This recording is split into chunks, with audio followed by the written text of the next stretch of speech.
बिस्मिल्लाहिर्रहमानिर्रहीम। दोस्तों अस्सलाम वालेकुम। मैं उम्मीद करता हूँ आप सब खैरियत से होंगे। एज़ यूजुअल अल्लाह पाक आप लोगों के अपने हिफ्ज़ अमान में रखे। नया साल मुबारक हो आप सबको। इस्लामिक साल जो है दोस्तों, आज टॉपिक हम बात करेंगे तुर्की के बारे में। एक मुल्क रह गया था तुर्की, जो हमें रेगुलर बेस पे वीज़ा इशू कर रहा था और लोग माशाल्लाह अपनी वेकेशंस एंजॉय करने तुर्की जा रहे थे। उसके बारे में डिस्कस करेंगे उन्होंने कौन सी नई पाबंदियाँ पाकिस्तानी भाइयों में, हम गरीब अवाम पे लगा दी है। टॉपिक में जाने से पहले एज़ यूजुअल प्लीज़ सब्सक्राइब करें चैनल को, ताकि और जो बेल आइकन का जो नोटिफिकेशन बटन है उसको दबाइए करें, ताकि कोई भी वीडियो मिस ना हो। क्योंकि आप लोग पूछते हैं मेरी भी फ़लाँ वीडियो मिली फ़लाँ, आप जब बेल का आइकन दबाएंगे तो नोटिफिकेशन इंशाल्लाह अल्लाह पाक के फजल करम से कोई मिस नहीं होगी आप लोगों से।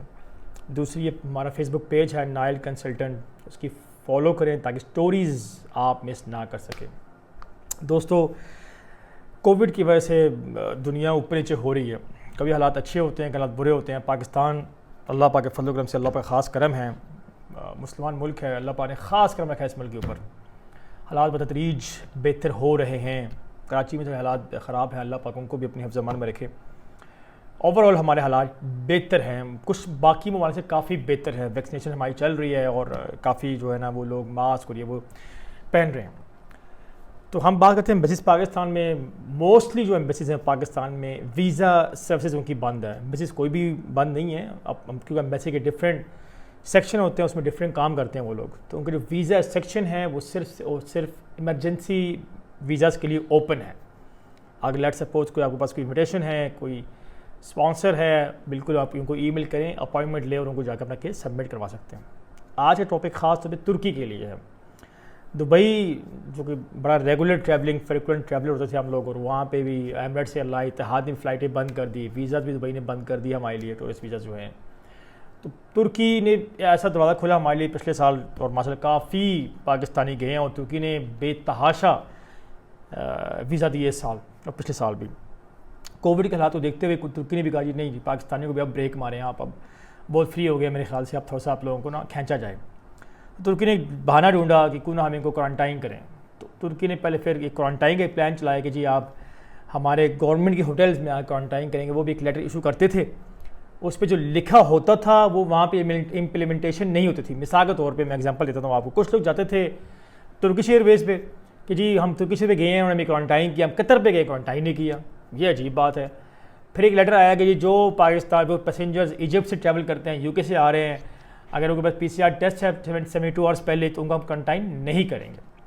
फिर कहा गया जी कि वहाँ पे कुछ लोग गए हैं, ड्रग गए यहाँ से, मैं क्लाइंट से हमारे काफ़ी लोग हमें क्वारंटाइन नहीं किया। अब 1 अगस्त से एक नया रूल निकाल दिया उन्होंने, और लेटर मैं आपको लेके चलूँगा उसकी डिटेल्स के ऊपर। इसमें कहा गया कि जी जो पाकिस्तान से आ रहा है, जो कोविड के हालात, वो हमारे NCOC जो है उनका जो इदारा है हमारा, उसको देखता है डिफरेंट ममालिक, वो क्या कह रहा होता है। अगर वो कह रहे हैं कि हालात ऊपर जा रहे हैं तो हम पे सख्तियाँ ज़्यादा हो जाती हैं। अगर वो बतदरीज ये इन्फॉर्मेशन दे रहा होता है कि जी हालात नीचे आ रहे हैं, अच्छे हो रहे हैं, तो वो रिलैक्सेशन कर देता है। तो अब तुर्की ने उसकी चीज़ को देखते हुए, मेरी इन्फॉर्मेशन के मुताबिक तुर्की ने NCOC के जो इंस्ट्रक्शन है उसको देखते हुए ये कहा है कि जो 1 सितंबर से लोग पाकिस्तान से तुर्की ट्रैवल करेंगे उनको 10 डेज़ का होटल क्वारंटाइन पेड करना पड़ेगा, तब वो आ सकेंगे। इससे पहले वीज़ा के लिए क्या चेंजेस आई हैं। पहले ये होता था कि आप विदाउट क्वारंटाइन पैकेज आप वीज़ा अप्लाई करते थे, आपको 6 मंथ का वीज़ा मिलता था, आपकी मर्ज़ी जब मर्ज़ी जाएं। अब यह है कि जब वीज़ा अप्लाई करने के लिए भी उन्होंने शर्त रख दी है कि क्वारंटाइन पैकेज होना ज़रूरी है, और एक होटल की लिस्ट बना दी गई है कि आप इन होटल से अगर आप बुकिंग करेंगे, पेड वाउचर दिखाएंगे, तब आप वीज़ा अप्लाई कर सकेंगे और तब आपको प्लेन में बोर्ड किया जाएगा। यहाँ पे 2-3 सवाल उठते हैं जो कि पता नहीं कौन जवाब देगा उनका। पहला सवाल ये कि मैंने जब रिसर्च की होटल की, तो वो कम से कम एक दिन के होटल मिनिमम जो उसकी चार्जेस वो 15,000 रुपीज़ हैं। तो मैक्सिमम जो उसकी होटल बुकिंग मैंने यहाँ पे की है उसमें 1,94,000 के अराउंड 2 लाख रुपया सिर्फ और सिर्फ होटल बुकिंग के लिए पे करना पड़ रहा है। अब यहाँ पे एक सवाल उठता है, लेट सपोज मैं वीज़ा अप्लाई करता हूँ जी, मैं होटल बुकिंग करवाता हूँ क्वारंटाइन के लिए, मेरा वीज़ा रिजेक्ट हो जाता है, तो मेरी पैसे सिक्योरिटी कहाँ जाएगी, ये एक सवाल है। क्योंकि यहाँ पे मैंने कुछ होटल पढ़ा है नॉन रिफंडेबल। क्या एम्बेसी बेस्ड ऑन इस ह्यूज क्वारंटाइन पैसों की बेस पर क्या मुझे वीज़ा इशू करेगी? मेरे ख्याल से येस, क्योंकि एक तो एम्बेसी को आइडिया हो जाएगा कि जो बंदा 2-2.5 लाख रुपये क्वारंटाइन का पे कर रहा है डेफिनेटली वो बंदा ठीक है, आम बंदा तो नहीं है, क्योंकि ये 5 स्टार होटल्स हैं और जो बंदा नहीं पे कर रहा तो वो डेफिनेटली वीज़ा अप्लाई नहीं कर सकेगा। आज हमने एक केस ट्राई किया, हमारे क्लाइंट गया, हमने केस पुराना रेडी किया हुआ था, आज वो गया वहाँ पे लाहौर में से केस जमा करवाने के लिए, तो उन्होंने चूँकि हमने क्वारंटाइन की बुकिंग नहीं की हुई थी तो वो उनको वापस कर दिया। उन्होंने कहा जी आप अपनी बुकिंग करा के लाएँ, क्वारंटाइन की बुकिंग करा के लाएँ। तो हमने जो जितने भी हमारे क्लाइंट थे हमने कहा स्टॉप हो जाएँ, 31 अगस्त तक वेट कर लें, मे भी उसके बाद कोई नया रूल निकल आए। तो मेरी गुजारिश ये है कि जिन लोगों ने ट्रैवल करना है सबसे पहले अपने माइंड में बिठाएं कि अब तुर्की जाना आसान नहीं है। बेस्ट काम मेरी नज़र में अपने मुल्क में घूमें, तुर्की को छोड़ें, पाकिस्तान में घूमें, बहुत पाकिस्तान में जगहें घूमने की, ताकि उनको भी आइडिया हो कि भाई आपने हमें ईजी लिया हो मेरे ख्याल से। और जिनके पास पैसे हैं जो कि अपना क्वारंटाइन करना चाहते हैं बिल्कुल आप जा सकते हैं। यहाँ पे रूल मैं आपको डिटेल में लेके चलता हूँ, उनकी ऑफिशियल लेटर जो उन्होंने इशू किया है कि यहाँ पे पाकिस्तान में जो तुर्किश एम्बेसी है, यहाँ पे मोटी मोटी मैं आपको ये बता देता हूँ कि जो लोग passengers of 6 year and older arriving from Pakistan and those who have been in these countries for the last 14 years, जो लोग इस मुल्क में लास्ट 14 ईयर से हैं, वो 14 डेज़ विजिट करके आए हैं, उनको 10 दिन का होटल क्वारंटाइन प्लस 72 आवर्स पहले आपको PCR टेस्ट दिखाना पड़ेगा। और क्वारंटाइन के लिए आपको गवर्नमेंट शिप जो होटल उनके अपने होटल्स हैं वो उसमें क्वारंटाइन करना पड़ेगा। जो एक्सपेंस है उस होटल के ये क्लियर लिखा है, एक्सपेंस होटल जो है वो एक्सपेंस और एयरपोर्ट से ट्रांसफ़र क्लाइंट खुद पे करेगा। 7th डे भी एक टेस्ट होगा आपका, अगर उसमें टेस्ट में नेगेटिव आ गया तो अब क्वारंटाइन आपका ख़त्म हो जाएगा। Passengers to be quarantine shall pay the hotel fees before arriving to Turkey, जो आपकी होटल फीसेस हैं, क्वारंटाइन की फ़ीस है, वो आपने तुर्की पहुंचने से पहले बुकिंग करवा के पे करवा देना है। ये तो होगा टूरिस्ट वीज़ाओं के लिए। अब आएंगे स्टूडेंट्स के लिए।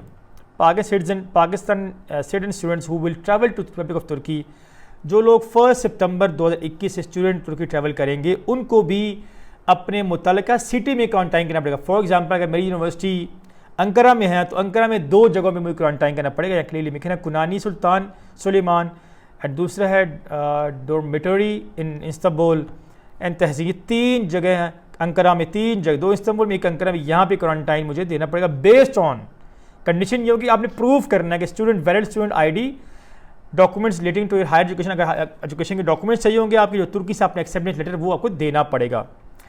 Pakistani students studying at the universities based on in provinces other than Istanbul और अंकारा और इस्तांबुल के अलावा जो लोग स्टडी करते हैं दूसरी यूनिवर्सिटीज़ के अंदर, उनको they will only be able to travel to places where their registered universities are based only after the end of quarantine. हाँ, क्वारंटाइन खत्म होने के बाद वो क्वारंटाइन करेंगे इस्तांबुल अंकारा में, और वहाँ क्वारंटाइन ख़त्म होने के बाद वो जा सकेंगे अपने अपनी जो सूबे हैं यहाँ यूनिवर्सिटीज़ हैं। तो दूसरी बात ये कि पाकिस्तान रेजिडेंस परमिट, जिनके पास वर्क परमिट है या रेजिडेंस परमिट है, वो एग्जेम्प्टेड फ्रॉम क्वारंटाइन है। वो क्वारंटाइन उनको क्वारंटाइन उसके ऊपर क्वारंटाइन का रूल ऊपर लागू नहीं होगा। हाँ, ये ज़रूर है वो एक अपना एड्रेस देंगे जहाँ पे घर में क्वारंटाइन खुद को कर सकेंगे। Passengers who first entry points out of Istanbul Ankara will be allowed travel to. हाँ, अगर आप मिसाल के तौर पे अंकारा और इस्तांबुल से बाहर कहीं जाना चाहते हैं तो आप उतरेंगे इस्तांबुल या अंकारा में, और वहाँ से आप बाई फ्लाइट नहीं जा सकेंगे, आप जस्ट अपनी प्राइवेट गाड़ी में जा सकेंगे या पब्लिक ट्रांसपोर्ट। हाँ, पब्लिक ट्रांसपोर्ट पे अलाउ नहीं होगा, सिर्फ प्राइवेट गाड़ी में आप ट्रैवल कर सकेंगे। Republic of Turkey citizen arriving from Pakistan, जो तुर्किश सिटीजन हैं जो पाकिस्तान से आ रहे हैं अपने मुल्क के अंदर, उनको भी क्वारंटाइन की इजाज़त नहीं, वो क्वारंटाइन नहीं कर सकेंगे, वो अपने घरों में जाके क्वारंटाइन खुद कर सकते हैं। ये रूल बना है 31 अगस्त 2021 तक। अच्छा, मैं आपको लेके चलता हूँ होटल। ये लिस्ट ऑफ होटल्स हैं जहाँ पे आपने खुद को अपनी बुकिंग करनी है और आपने इनकी जो वो है रेट चेक करने। मैंने एक होटल जस्ट सेलेक्ट किया जी, एरिसन होटल्स तपोकी टॉप कॉपी इस्तांबुल, फतेह इस्तांबुल, ये तकसीम से के पास है जी। चलते हैं इस होटल में जनाब। ये होटल है जी, मैंने इसकी बुकिंग की है 1 सितंबर से लेकर 13 सितंबर तक। ठीक है जी, मैं जरा आपको बताता हूँ इसमें रेट कितना बता रहा है मुझे। ये देख रही है, ऑप्शन दे रहा है मेरे पास। स्टैंडर्ड रूम मैक्सिमम 3 लोगों का 16,250।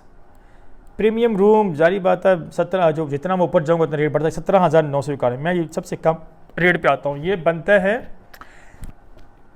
16,250 इंटू 12 नाइट्स 195, 1,95,000 जो है मुझे पे करना पड़ेगा इसके अंदर। ठीक है जी, 1,95,000 सिर्फ रूम का है।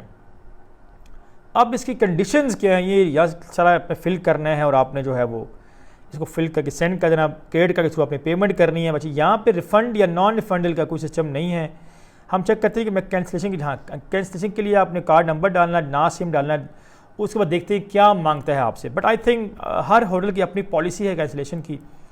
ये लिस्ट है जो कि आप, ये होटल की लिस्ट है जो कि आप अपने जो है स्क्रीन में देख सकते हैं, मैं आप शेयर भी कर दूंगा उसके अंदर वीडियो में, और आप गूगल भी कर सकते हैं। हमारे page Nile visa information page पे जाएं, आपको ये वहाँ से मिल जाएगा। दोस्तों ये था तुर्की ने हम पे जो पाबंदी लगाई, बड़ी हैरत की बात है। काफ़ी तादाद में पाकिस्तानी इस टाइम तुर्की जाना चाहते हैं, क्योंकि समर, ये एक सीज़न है तुर्की जाने का, ये चलता है अक्टूबर तक सीज़न चलेगा। मेरी दुआ है और दुआ भी ये होगी कि गवर्नमेंट ऑफ पाकिस्तान इस मैटर को उठाए कि हम, हर मुल्क हमें बहुत इजी ले रहा है। मेरे ख्याल से यूके ने रेड लिस्ट लगा दिया है, हालांकि कोविड जितना भारत में तबाही मचाई इतना उसने पाकिस्तान में नहीं। अल्लाह पाक ख़ास करम है, बड़ी दुआएं लोगों की, उतनी तबाही यहाँ पे नहीं मचाई, बट हमें रेड लिस्ट में डाल दिएगा और उनको रेड लिस्ट से निकाल दिएगा। चलें, वो भी भाई है हमारे। इस तरह कुछ और ममालिक ने भी हमें पाबंदी लगाई हुई है, बट इस time top of the list UK ज़्यादा है और तुर्की ने खैर लगा दी है। मेरी एडवाइस उन लोगों को है कि जब आप, अगर आपने वाकई को आपका बहुत इंपॉर्टेंट काम है तो तब ट्रैवल करें तुर्की और अपना इतना पैसा भरें। मेरे ख्याल से एक नॉर्मल पैसेंजर के लिए तुर्की जाना ना करते हुए 2 लाख की होटल बुकिंग होगी आपकी, टिकट कम से कम 1.5 लाख की टिकट है मेरे ख्याल से, फिर आपने घूमना है 4.5 लाख लग जाएगा आपका, या 5 लाख रुपया तुर्की के लिए। मैं तो रिकमेंड नहीं करता कि आप इतने पैसे लगा के जाएँ, और वक्तन फ़ौक्तन हम लोग अपडेट देते रहेंगे इंशाल्लाह। एंड पे कहूँगा कि AIPP Atlantic immigration pilot program last 4 months रह गए हैं, सबसे बेस्ट टाइम अप्लाई करने का आजकल है। खुद अप्लाई करें, मैंने वीडियो बनाई है कैसे अप्लाई करते हैं। हमसे करना चाहते हैं हम हाजिर हैं, किसी से करवाएं, बट कोशिश करें, चांस लें। अल्लाह पाक आप लोगों को कामयाब करने तक के लिए अल्लाह हाफ़िज़।